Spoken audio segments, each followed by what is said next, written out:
Apple Card is the credit card created by Apple.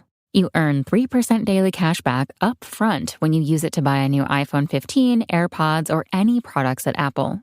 And you can automatically grow your daily cash at 4.15% annual percentage yield when you open a high-yield savings account.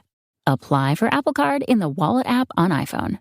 Apple Card subject to credit approval. Savings is available to Apple Card owners subject to eligibility. Savings accounts by Goldman Sachs Bank USA, member FDIC. Terms apply. I think acknowledging answers that I already have about what really does give me energy. What are the things I really do need to let go of, including relationships. What relationships do you feel energized going into, during, and leaving those interactions? And so bringing awareness to answers that already live inside me is a theme right now. Yeah, I love that question. What am I pretending not to know? This is your time. How can we earn twice as much in half the time with joy and ease while serving the highest good? That is our guiding question here at the Free Time Cafe, your home for heart-based business. I'm your host, Jenny Blake. Join me for conversations with authors, friends, and fellow business owners as we explore ways to free your mind, time, and team to do your best work. Now, on to today's show. Welcome back, Free Timers. I am so excited to have Claire Giovino with us here today. After an extensive career in academia, she began optimizing inboxes for industry leaders, launching InboxDone with one of her clients in 2017. She noticed that in managing his inbox, it was this perpetually gnarly thing. So the two of them ended up creating a whole company around it. You've heard Yaro on the pod before in episode 161 on inbox taming. And they quickly scaled the business to 10x revenue in 3 years with no startup capital. So these are systems lovers after my own heart. Claire has always been a seeker, maneuvering her way through life with constant questioning. And after years of growing this online business with InboxDone, she also now seeks out her dream podcast guests at her podcast, The Better Questions. And she hosts her Better Question dinners nationwide. Claire, welcome to the show. Thanks for having me, Jenny. My perpetual rant on this podcast and even in the Free Time book is that every time a new social media company launches, we're all handed a new inbox, essentially. So where inbox was already something gnarly and never ending 10, 15, 20 years ago, now we're all juggling 10 inboxes. It feels like even with the best systems and practices, it's still too much for any one person to handle, at least if they're running their own business. I'm curious to hear your take, having had such a front row seat to the evolution of inboxes over these last many years. What is the state of inboxes today as you see it? It's still the direct line to your customer and your client. After all of these years, the email is still has these high conversion rates. And you're right, now we do have multiple inboxes with our DMs and our messages and all these different places we need to go. So I think it just requires us to be even more ruthless in what we allow into our sphere. And we know that we have these very limited resources of time and energy and attention. And with attention being the currency right now, everyone wants a little piece of it. And so I think starting by questioning, do I actually need all of these 10 plus new inboxes? Just being really selective about what we're letting in and creating standards for what makes the cut in your life. And then always asking that question of, am I the person who should be managing this? Or can someone else give their attention to these multiple spaces where messages are coming in? Even just the whole concept is kind of bizarre and so new that anyone at any time can drop a message into our space. And then now the expectation is on us to respond on their preferred timeline. And so we just have to kind of figure out what we're okay with, setting that expectation management around clients and customers. And people adjust to what kind of turnaround time you want to offer. But yeah, to managing and triaging and wrangling all of those different spaces now that exist, I think it's just being really ruthless about what makes the cut in your attention sphere. I hired my first virtual assistant around 2012, and I'm somebody that I love systems. I love operational efficiency. I love software.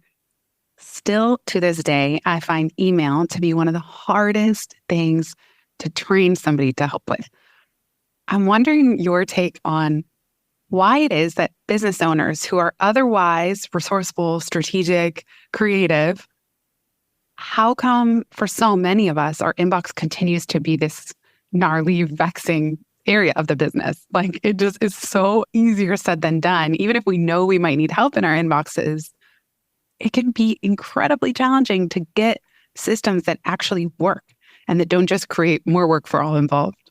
Why is that?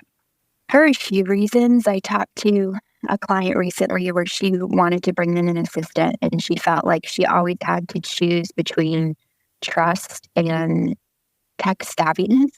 So she thought it was always kind of this one or the other. So I think there's just general concerns around safety and privacy. Like, the inbox is such a hub and contains so many, all the moving pieces of your business usually. It's really sensitive information at times. And so there's just a trust factor to begin with that goes deeper than just like Instagram and DMs. That trust factor has to be there of letting somebody in, and how do you establish that trust for handing over the reins? And then there's this idea that my emails are special, like my case is special, and that there are cases and emails that only I know how to answer. And what I've seen over and over, and having done this so many times with so many clients, is the same types of patterns exist no matter the industry, no matter the business model. If we can systematize and template every single inbox, and that's been proven over and over. So I think there is this idea of, yes, of course, no one will serve your customer and client like you. Your unique lens and your intersection of expertise and education is what makes your offering so compelling. That is unique. But the emails itself, as a lover of systems, if we break it down and really categorize what are the problems and solutions showing up in these emails, the questions being asked, we can turn a lot of emails into templates with an FAQ kind of library, or we can create if-then conditional logic for if this type of email comes in, then follow these steps. So that's another reason where I see the inbox kind of being the last place where something is delegated or outsourced. And then I think there is an element of the business owner especially wanting to keep that touch point of what's happening in their business and not ever wanting to feel out of the loop. But what has happened now is it's become expected that you aren't going to always be interacting with the business owner, with the person themselves, and that you will be interacting with an assistant. So it's very normalized now that you won't be the one answering your emails, and that's what that system provides, is that buffer of time. And then you're looped in sparingly, which then gives you all this freedom and more headspace to spend time in your day doing exactly what you want to be doing. You mentioned the trust piece, and certainly there's the trust of giving somebody access to so much, because email really contains everything, especially if they're looking at a business inbox or several and personal email. What about team members or email team members responding in ways that, like in the past, sometimes I'll read a reply retroactively after it's sent and I kind of cringe. I think every business owner probably has that feeling at some point or another. They would have done it a little differently, or the answer is a little incorrect. And what do you say to somebody who's just nervous about those kinds of things happening, or even somebody having to just learn on the job how to get the tone just so? At least business owners who are formerly really close to this area, and myself included, there's a certain tone that I really cherish, and it's hard to learn sometimes. You could say warm, friendly, professional, but what does that actually mean? What does that look like? How many exclamation marks are too much? What's not enough?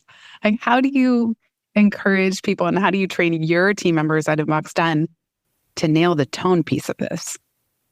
We have an extensive hiring, vetting, training process, and then we have a matching process where we're really often matching for personality. As you know, that's so much business and managing a team is personality management. And so what we do is a big focus on drafting. So when you outsource and delegate, people think we're outsourcing and delegating tasks, but we're outsourcing and delegating decisions. So we start with really micro decisions. Really low stakes decisions are the first thing to get handed over to the assistant. Where do we file this email? Can we archive this, delete it, forward it? Those like little micro decisions. Once those have been clearly mastered and proven to have been learned thoroughly, then we move into the, like you're saying, the higher stakes things, that relationship building, the rapport, your brand, because your tone is your brand.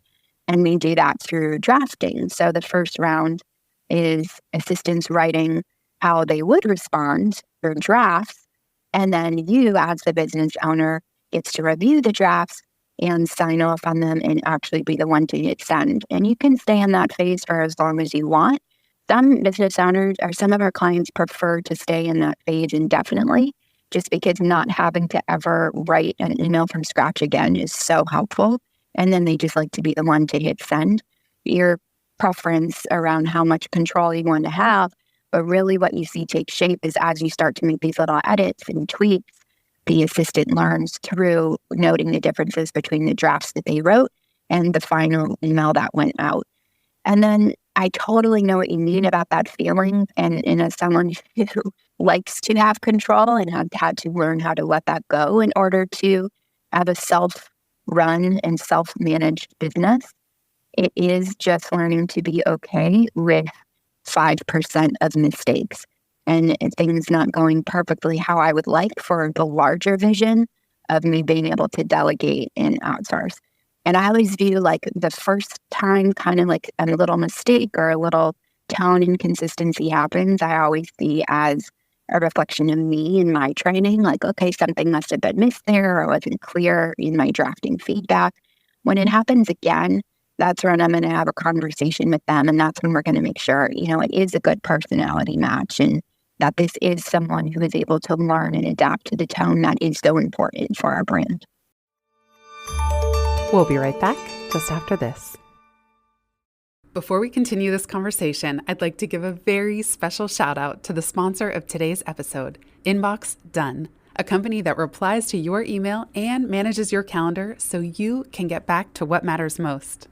When you enroll as a client, InboxDone assigns not one, but 2 dedicated human assistants to clone you. Now, this isn't AI we're talking about. These are 2 highly trained, highly vetted email management specialists who will custom build and operate a system to filter, reply to, and follow up on your emails with a goal of helping you reach inbox zero every day. InboxDone hires native English speakers, primarily based in North America, and pay a fair wage. Now, having 2 assistants is important for redundancy because that means if one is out sick or they happen to leave, you're not up a creek having to start over from scratch. Part of managing email also includes tangential activities like social media replies, following up with leads so that you don't miss out on opportunities, and even other EA-related tasks that tend to come through email. Just consider, how many hours did you already spend on email today? How many hours have you already spent on email this week? What would happen if it was someone else's job to reply to those emails for you? How would you use that newfound free time? If you're a longtime listener, you know that email is one of my greatest sources of micro stress and micro guilt. Delegating email is often one of the most challenging parts of the business to outsource because it is so complex and varied, and because having a warm personal touch is important to us heart-based business owners. Thankfully, the InboxDone team is here to help. They're offering a strategy session for free timers with one of their specialists to see if delegating email to their team could work for you. Visit inboxdone.com/freetime to book your discovery call today. That's inboxdone.com/freetime. I can't wait to hear what you do with your newfound free time. Now, back to today's show.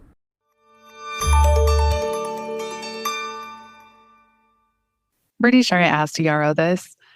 What are the most common emails that you see your clients or you reserve? Like, those are the ones that they don't have an assistant draft or that they always send, or it's important that they have their name on it and not somebody jumping in for so-and-so. So what's that last mile of emails? Really, again, it's that hierarchy going up to the higher stakes decisions and relationships. So the really important relationships where maybe they're okay with a lower ticket price, not being the one to directly answer those emails. But for clients or customers who are paying more, they want those clients or customers to feel like they do have access to them. So it is understandably the really important relationships or emails that are attached to really high level financial outcomes. And again, that's where the drafting works really well, where you always get to be the one to hit send, but then we're removing 98% of the work that it takes to send those emails. I would say that. And then personal too, we've had many clients ask us to take over all their personal affairs, not just business, but that's pretty rare. Usually people want to stay inside their own personal inbox. Yeah, I was wondering about that. It's like, oh, can you draft a reply to this family member? I doubt that there's too much of that happening. I know that we're talking, or at least we're starting with email, but first of all, the inbox is everything. That's what I've learned over the many years. It's not just one area of the business, it's every area of the business that it touches. But getting more efficient with email is not an end in itself. It's kind of about the bigger picture. You've mentioned it's about having an independent business, having some lifestyle freedom, having some mental space and capacity freed up because you're not just like running in the hamster wheel of replying all day. So I know you're really passionate about helping business owners design their ideal day. What is the trajectory like? I don't know. You tell me where you want to start with this, but it seems like step one is just tame the chaos of the inbox, but that eventually, at least your passion, even outside of InboxDone, is helping people get to that real sense of freedom. I would actually say step one is to go really big and tap into your visionary capacity of if you could spend your day however you wanted, what would that look like? And what would the parts of your business, where would they show up on a daily basis, ideally? And that's where this question of, am I the one who should be doing this, should be asked over and over again. And we focus a lot on the how. And of course, when you have an assistant, the how is very important in building those SOPs and processes to make sure everything gets done consistently and at a level that you are comfortable with. But the who is often so much more important than the how. And so constantly asking yourself, it's really similar actually to a financial audit and a budget. When you look back of how your money was spent and where it went and why it went to those places, I always recommend to clients to do the same thing with their time. Even if it's just for a few days. Ideally, it's one whole work week, but even just a few days of where your time is going and just tracking, which I know when you have like 40 different tabs up on your computer and you're jumping around to different tasks, it can feel even more daunting to kind of have this pulled back meta awareness of yourself and what you're actually doing and how you're actually filling your day. But I have seen nothing be more valuable when it comes to the relationship with your time, which again is that limited resource that we talked about along with energy and attention of just tracking for a couple of days. You can do it in 10, 15-minute blocks, whatever's easiest. And then highlighting like what actually gave you energy and what actually required your expertise in a way that fulfilled you and where you're applying that 80-20 rule. So where is your 20% effort producing 80% of the results? And often that is tied to your energy. I'm very much about following the energy. So how does your energy feel going into, during, and leaving a task? Is such a good litmus test for deciding if it's something that should stay in your day when we're envisioning and creating and designing what our ideal day would be. And then when we have that time audit, then we can look and see the circle tasks of things that you actually want to be doing long term, or the areas that you actually want to be cultivating and growing.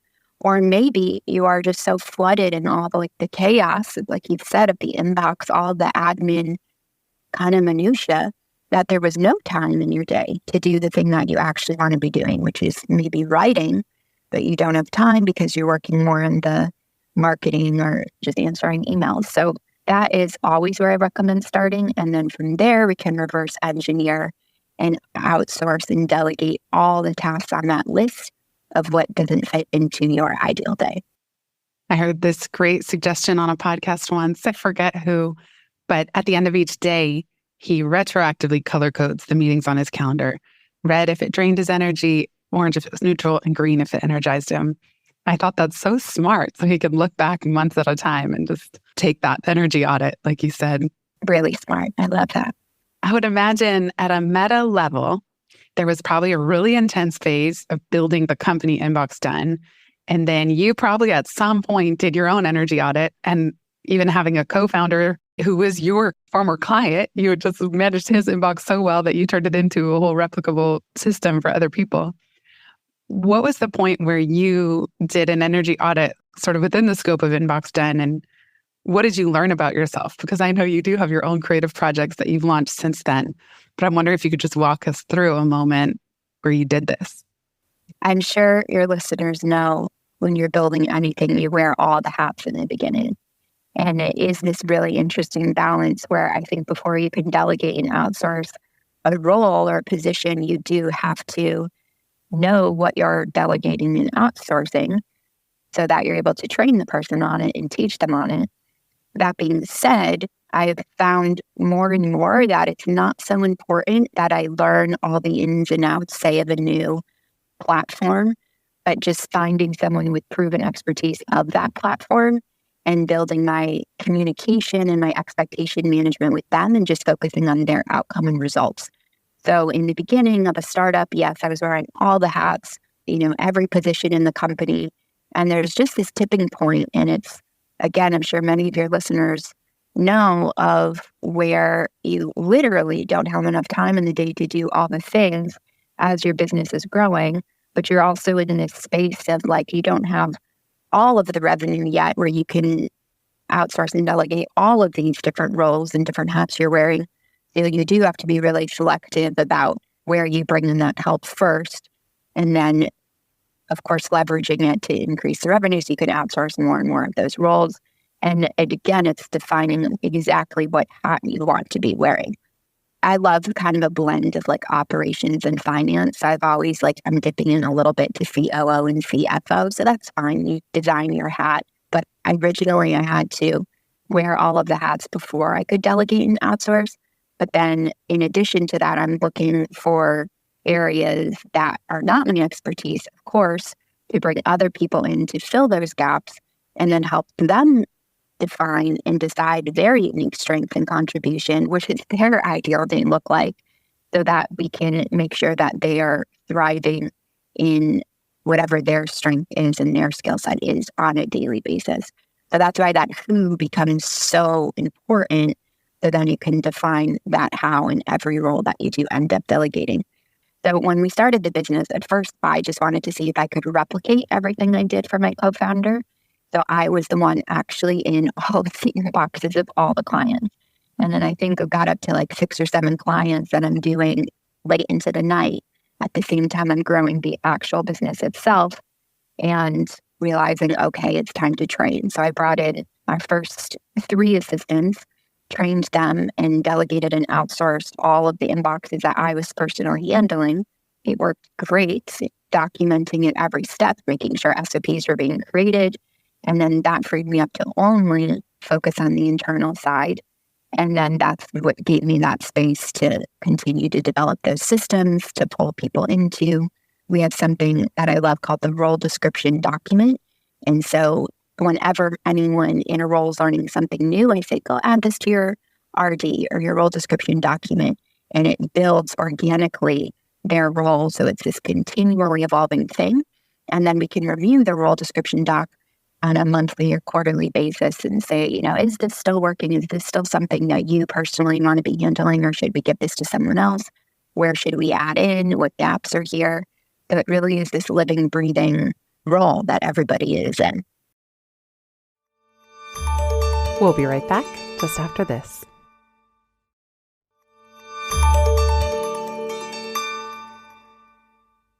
I often tell people something similar.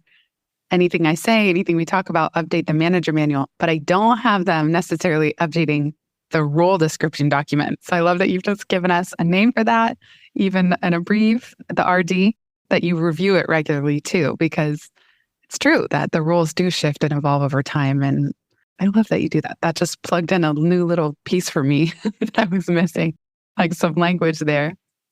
In terms of operating the day-to-day of the business, I'm always curious about people who have co-founders because I can imagine it's so beneficial. And yet it is a marriage and it's probably not always easy. And I personally don't know if I could do it. So I'm always curious about people who do. In the current state of InboxDone, how do you and Yaro divide up responsibilities? So I have, to be clear, said no to partnership opportunities for exactly the reason you mentioned. It can go so wrong. And I just feel so lucky that I got to work with Yaro first in a client capacity. So I got to know him really well on that level.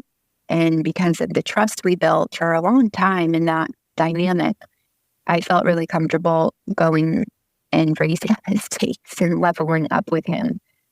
So he is very much in charge of the marketing side of things. He is very much the visionary of this business, which I love and which is needed. So on our founder calls, he'll come with 10, 15, 20 ideas, and we go through, and then it's more, my role has become, okay, we can pick these two to execute immediately in these ways because they are the priority and they move the needle the most for us right now based on our goals.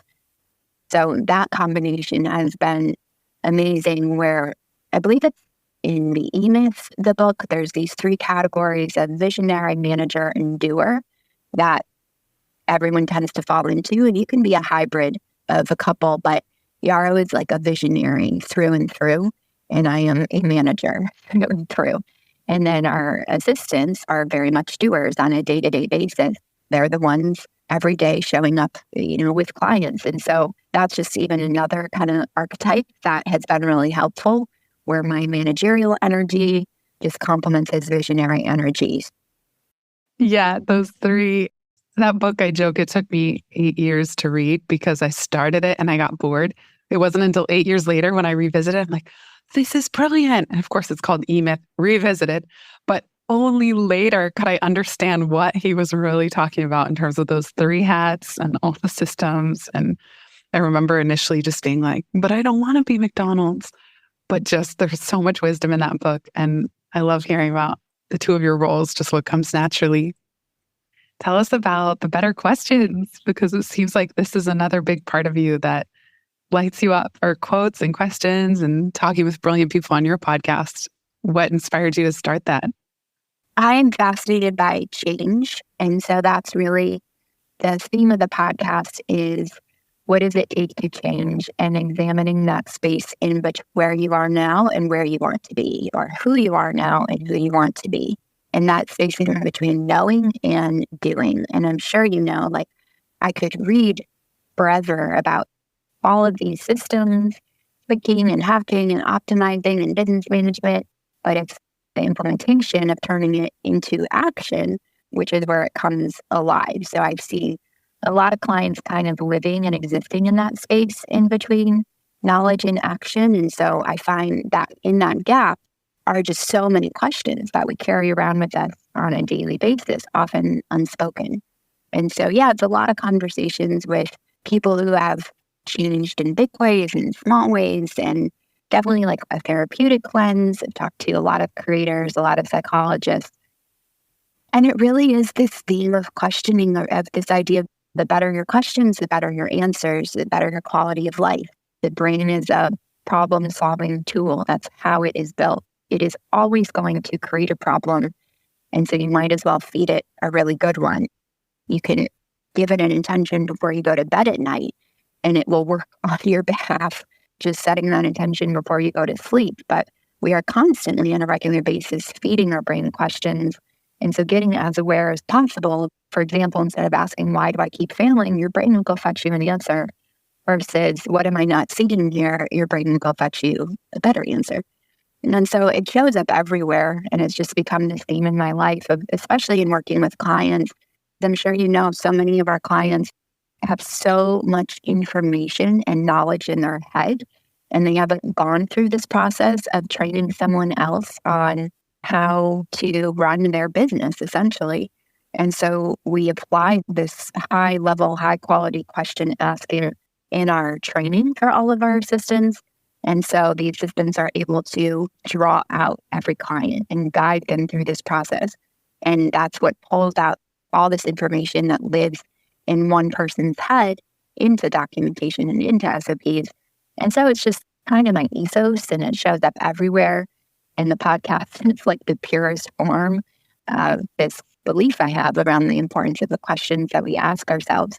But it definitely shows up in the business on a daily basis as well, and in the training that we do with assistants and the training that we ask clients to go through too, through this really unique process of delegating.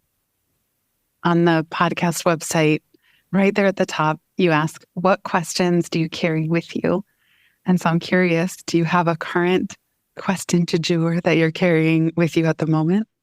One question that keeps coming up for me is, what am I pretending not to know? I think that we have a lot of the answers already. It's both and. We have the answers. And also the point of asking questions isn't to get immediate answers. It's to voice the question, shape the question. And then the poet Rilke says, live yourself into the answer. So in some distant day, you find that you have lived your way to that answer. And so I think acknowledging like answers that I already have about what really does give me energy. What are the things I really do need to let go of, including relationships? What relationships do you feel energized going into, during, and leaving those interactions? And so bringing awareness to answers that already live inside me is a theme right now. And I love that question. What am I pretending not to know? It's so good. I recently had a big birthday. It was my 40th. And so I did a little tea party with friends here in New York City. And I read Alice in Wonderland quotes, and I wish I could tell it verbatim. I'll have to put it in the show notes. Sorry, listeners. But essentially one of them, and I saved it for the last question of a 2-hour tea service, was, who are you ready to stop pretending to be? And when I read it, I read the quote, and then that was my question around it. And everyone's like, whoa. If I had started with that, people would have been too intimidated. But it was just incredible what started to open up for people of who they're ready to stop pretending to be. And your question, this one, comes just before that, which is like, what am I pretending not to know? Or not that there's a linear sequence of these, but this pretending phrase is so powerful. Gets us to drop some of the masks that we all wear. It's like part of being a human being to function in society. But I really love this. What a gift you've just given us. And your tea party sounds amazing. It was so low key. It was like true grandma birthday was afternoon tea. Like no booze, no late nights, no travel. The last question, if you could give fellow business owners permission to do something differently or drop something altogether, what would it be? The obvious answer from our conversation is their email. But I would say permission to drop even things that you're good at.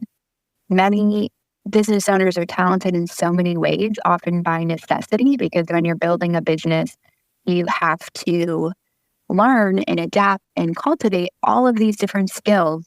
You build your business. And what can happen is you often can get really good at things that actually don't bring you energy and fulfillment. And so I also love the question, is this nourishing me or depleting me? And I think we can get very distracted, especially if we're praised for something that we do well. I've seen clients and many people go down a path and trajectory for a long time just because they've received external validation on a specific skill set when it's not something that actually nourishes them or gives them energy. And I had this moment, actually, it was how the podcast was born, where I was doing ghost writing.